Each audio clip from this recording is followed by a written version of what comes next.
Exactement, 19h45, c'est parti pour une nouvelle session d'information. D'abord, le point sur la situation de la pandémie au Sénégal.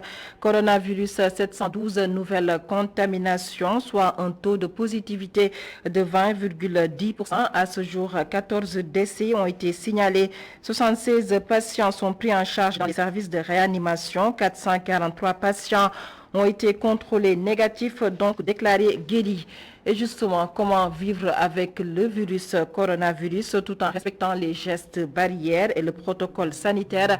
Un reportage chez Mamadou Simbang nous permet de faire un constat. Il est le maire de la ville de Tivaouane. Il est revenu sur la posture des autorités communales face aux variants Delta. On fait le point avec Isidore Alexandre Sen. fii mooy këru maire bu Tivaouane di Mamadou Diagne Sy Mbengue ci jamono bi ñuy wax variant delta bu coronavirus dara saganewuñ ko fi muy masque muy gel wala sax li nga xam ne moo di dandante bi fii. Le reportage de Isidore Alexandre, c'est la version Wolof et comment faire pour vivre avec le virus tout en respectant les gestes barrières et le protocole sanitaire. Un reportage chez Mamadou Simbang, il est le maire de la ville de Tivaouane, nous permet de faire le constat. Mamadou Simbang revient ici sur la posture des autorités communales pour faire face aux variants Delta. Les précisions de Isidore Alexandre Sen. Le reportage de Isidore Alexandre Sen que nous allons retrouver certainement avant la fin de cette session d'information. La riposte contre le coronavirus diagnostiqué devant le jury du dimanche pour le docteur Babacar Niang. Il faut d'abord renforcer la prévention avec une forte implication des relais communautaires, surtout dans la campagne de vaccination. L'invité de Mamadou Ibra Kane va plus loin et propose la mise en place d'un comité scientifique pour mieux lutter contre la propagation du virus. Les précisions de Mamadou Dia.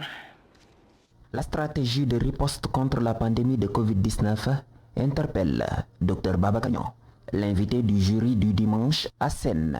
C'est vérité. Il soutient qu'il n'y a pas de traitement précis contre la Covid-19. Selon Dr Babacar Niang, l'accent doit davantage être mis sur la prévention, avec une forte implication des relais communautaires dans la campagne de vaccination. Il n'y a pas de traitement actuellement des virus. Ça, c'est la microbiologie. Bactéries, virus, parasites, dont le... Oui, c'est connu. Ils sont là, ils sont classés. On fait des recherches depuis des années pour trouver. Mais est-ce que cette mobilisation communautaire, elle ne devrait pas être possible aussi aujourd'hui? Moi, je connais Prodavat, je connais tous les gens sont là, les tantes badiennes sont là. J'ai fait des émissions avec des tantes badiennes. Mais ils me disent qu'ils ne voient rien. Parce que nous, les médecins, on est les derniers. On est les derniers roulages, les gens ne devraient même pas arriver chez nous. L'invité du jury du dimanche préconise également la mise en place d'un comité scientifique à côté du comité national de gestion des épidémies.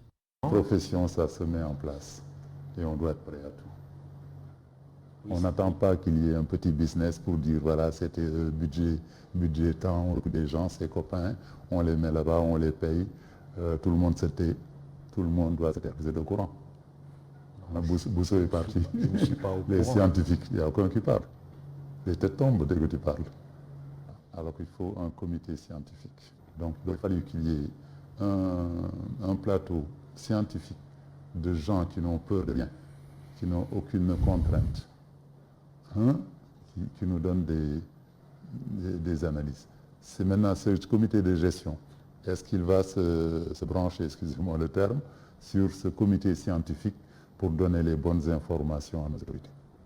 Face à Mamadou Ibra Kane, dans le jury du dimanche, Dr Babacar Niang dénonce la situation de monopole de l'Institut Pasteur sur les tests. Pour lui, l'approche centre de traitement épidémiologique doit céder la place à une décentralisation des soins. Mamadou Dia, guéri de la Covid-19, Dr Babacar Niang a une pensée pour les malades sous assistance respiratoire et concernant le coût élevé des médicaments. Le directeur de Souma Assistance invite l'État du Sénégal à une subvention. Il s'est également prononcé sur les relations entre le public et le privé dans la gestion de la pandémie de coronavirus. Dr Babacar Niang est interrogé par Mamadou Ibra Kane. Qui paye 900 000 francs d'oxygène. pendant leur hospitalisation. J'en achète 2 millions par jour d'oxygène dans le privé que je suis obligé de redonner. Les bouteilles de 10 mètres cubes qui peuvent aller jusqu'à 8 bouteilles par jour. 10, même 10. 10 ou 10, ça fait 1 million. Où est-ce qu'on peut prendre cet argent? Et qu'est-ce que vous préconisez? Que préconisez-vous concrètement? C'est là que j'ai fait un appel, parce que j'ai entendu vous êtes privé, taisez-vous. J'ai dit, mais moi, si vous baissez l'oxygène, moi, je baisse la facturation. Non, ce n'est pas notre problème, vous êtes privé, faites payer ce que vous voulez. On n'a jamais été associés. On n'a jamais été associés, on a même été éloignés. Quand dès qu'il y a l'argent, de toute façon, vous voyez, les diables se réveillent.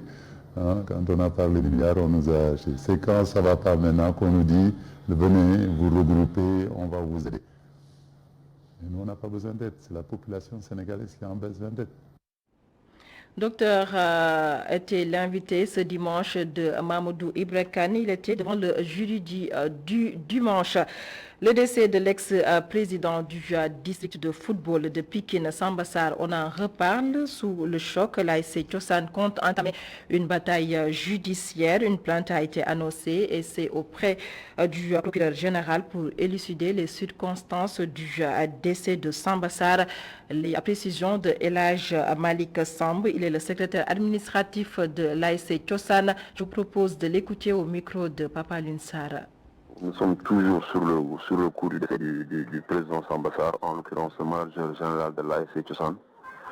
Mais compte tenu des causes du décès, l'ASC Thiossane et la population de Pikine, en l'occurrence, et sa famille compte déposer une plainte au niveau du procureur général et avec ampliation au niveau de la police de Pikine. Une plainte pour que les causes de la mort soient élucidées, parce que les circonstances dont Samba Sarr a été victime sont avec nous. Il y a des vidéos qui circulent un peu partout dans le net. Donc dans ces conditions-là, cette mort ne peut rester impunie. Donc nous avons l'obligation et le devoir, pour Samba Sarr et pour sa mémoire, que justice soit faite. Donc c'est pour cela qu'une plainte sera déposée. Est-ce que vous avez pris langue avec les autorités de la Fédération sénégalaise de football pour avoir leur version dans cette affaire? Non, du tout, parce que nous savons tout ce qui s'est passé. Nous savons tous, parce que c'est une chaîne. Il y avait d'abord une assemblée générale qui était tenue, et les gens qui étaient avec Samba Sarr ont été interdits de vote. Une réserve a été émise. Donc Samba Sarr et ses acolytes ont eu gain de cause. Donc, par notre grande surprise, le jour de l'AG, on nous sort une note disant que la précédente assemblée générale a été acceptée. Donc c'est un processus. Donc nous savons pertinemment ce qui se passe dans le football sénégalais. Donc nous n'avons pas besoin de prendre langue avec eux. L'essentiel, ce qui doit être fait, sera fait. L'ASC Thiossane et la population de Thiossane et sa famille porteront plainte. Samba Sarr, président de l'ASC Thiossane, est décédé d'un malaise suite à des échauffourées au niveau du complexe sportif Léopold Sédar Senghor de Pikine. Sur place devait se tenir une rencontre avec les acteurs sportifs et Maître Augustin Senghor, candidat à la présidence de la Fédération sénégalaise de football. Je vous le disais tantôt, comment vivre avec le virus tout en respectant les mesures barrières et le protocole sanitaire. Un reportage chez Mamadou Sima nous permet de faire un constat. Il est le maire de la ville de Tivaouane. Il est revenu sur la posture des autorités communales face aux variants Delta. Le point avec Isidore Alexandre Sen.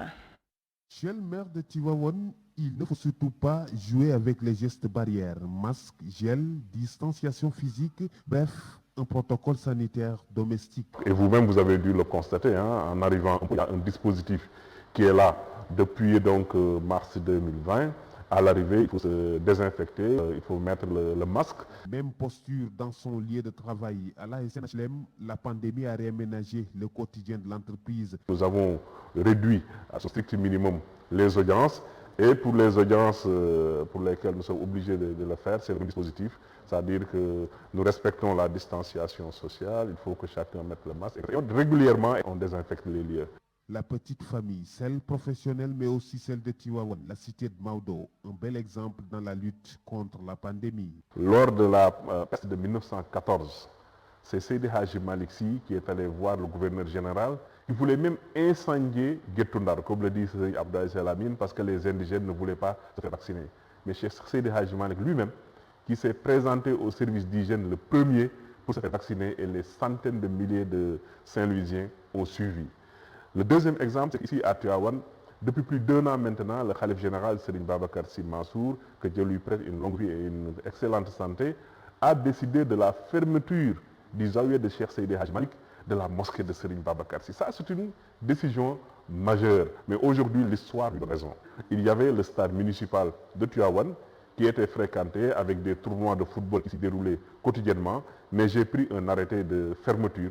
À l'image des autres parties du pays, la ville sainte compte aussi ses victimes du coronavirus. Ce qui est constant, c'est qu'à Tivaouane, moi, dans mes activités phares, tous les week-ends, il y avait la présentation de condoléances, mais aujourd'hui, on ne peut pas tout honorer. Parce qu'il y a tellement de décès à l'hôpital, au niveau dans les maisons, et ma conviction est qu'aujourd'hui, on ne maîtrise même pas les chiffres. Seule arme pour minimiser les dégâts du variant Delta, les vaccins. Mamadou Diagne Sy Mbengue invite les populations à s'approprier la campagne. Avec la vaccination, il y a moins de risques.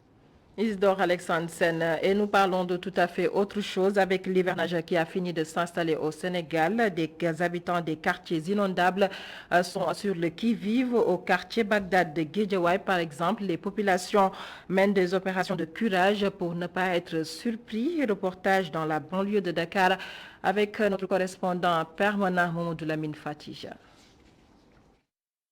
Le changement du climat en cette période de pré-hivernale inquiète les habitants du quartier Bagdad de Guédiawaye. Ça reste beaucoup de choses à faire parce que là où nous sommes actuellement, on rencontre énormément de difficultés. Parce qu'il y a par exemple un niveau de 200, un PC de 200 et de 400. Le PC de 200, ça pose énormément de problèmes. Parce que quand le pluie arrive, au niveau du commune Wakana Nimzat et au niveau du commune de Ndiarem Lemoulay, l'eau verse tout à Bagdad.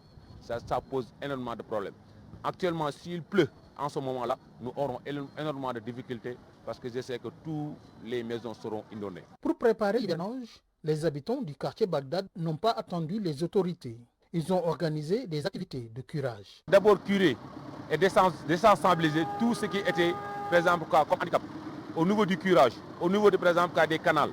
Je pense que, par exemple, on a tout évacué avec notre propre moyen. Mais ça reste encore, franchement, ça reste encore.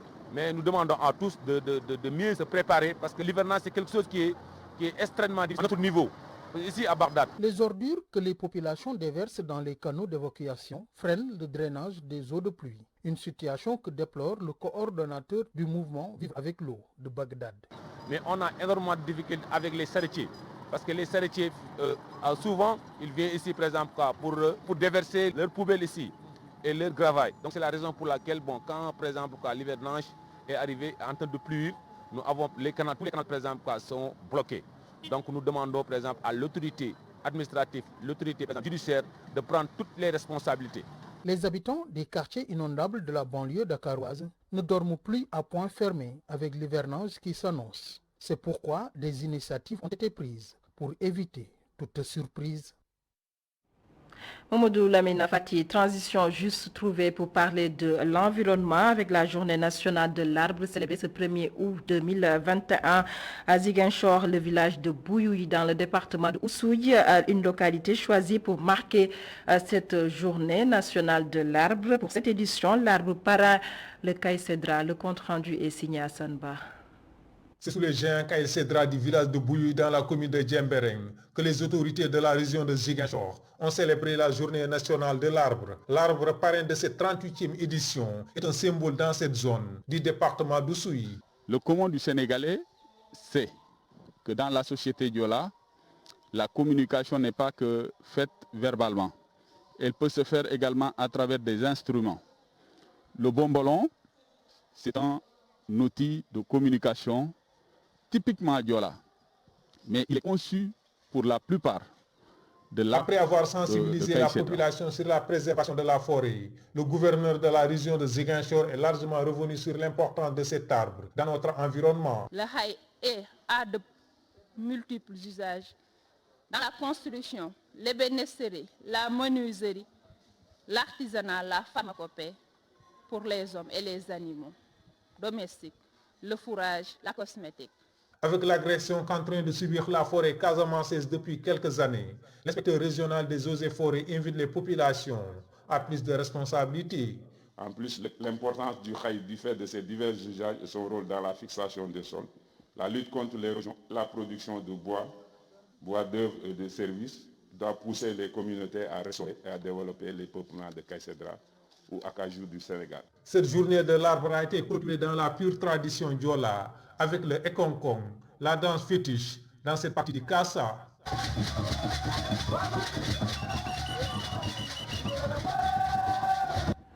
Hassan Ba, merci. Et c'est la fin de cette session d'information. Merci de nous avoir suivis. La suite de la totale dimanche avec Adama Anouchkaba. Adama, je te rends l'antenne.